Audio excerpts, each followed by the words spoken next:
In a perfect world, the idea of pineapple on pizza wouldn't exist. Disney never buys Star Wars, the Ben Affleck Batman movie would have been made, and Juan Soto signs with the New York Yankees for 15 years. At least that'd be my perspective if I were a Yankee fan, but like the great Denzel said, "This ain't a perfect world." And because of that, Juan Soto is a New York Met, meaning the Yankees have to go into their local Walgreens and order that Plan B. And not even 48 hours after losing out on Juan Soto, they got their Plan B, or at least a big part of what that looks like in Max Fried. So thank you for being here today, and really quick, if you're part of the 59% of viewers not subscribed yet, go ahead and hit that button if you enjoy the videos, as Max Fried was linked to the Yankees for a while now. I mean, he was linked to a number of teams, but the Yankees always seemed like a pretty likely landing spot, especially if they didn't get Soto, so there you go. The Yankees add Fried to an already strong starting rotation, but it didn't come without a price. The deal is for 8 years and $218 million.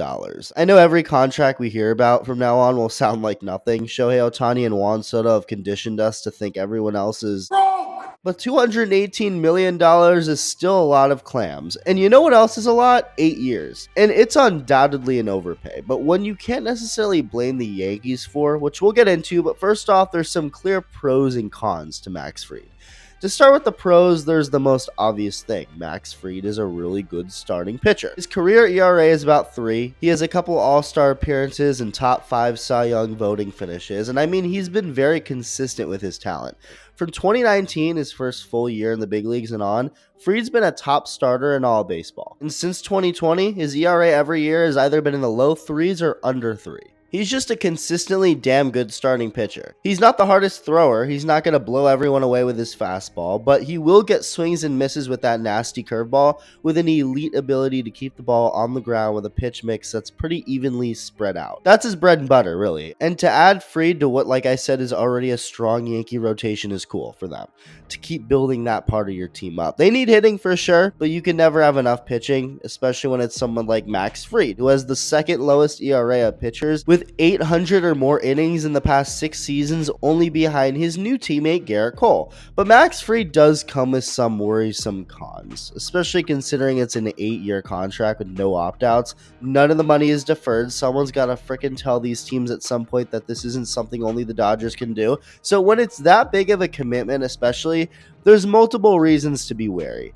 Fried is about to enter his age 31 season, meaning this contract lasts all the way through really all of his 30s. Now, Fried has never relied on a big fastball. He's always been very good at getting weak contact with some swing and miss ability to go with it, but he's not a strikeout pitcher.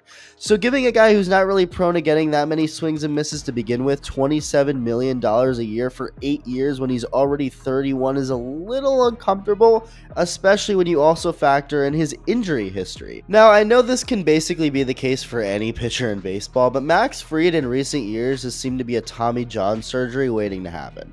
He's already got the surgery for the first time years ago before he ever reached the big leagues, but in the last few years, there's been way too many elbow-related issues with him.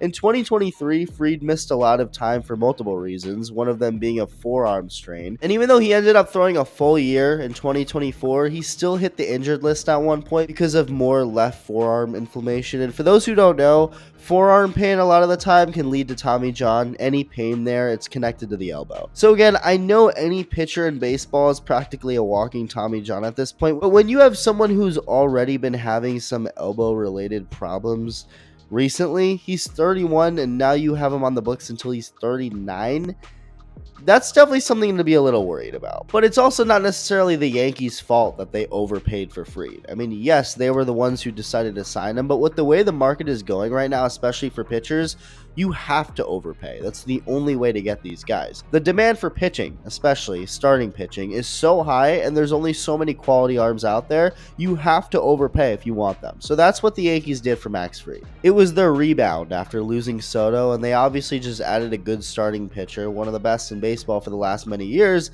but a price did come with it, and it'll be interesting to see how that plays out. Let me know your thoughts, and thank you for watching.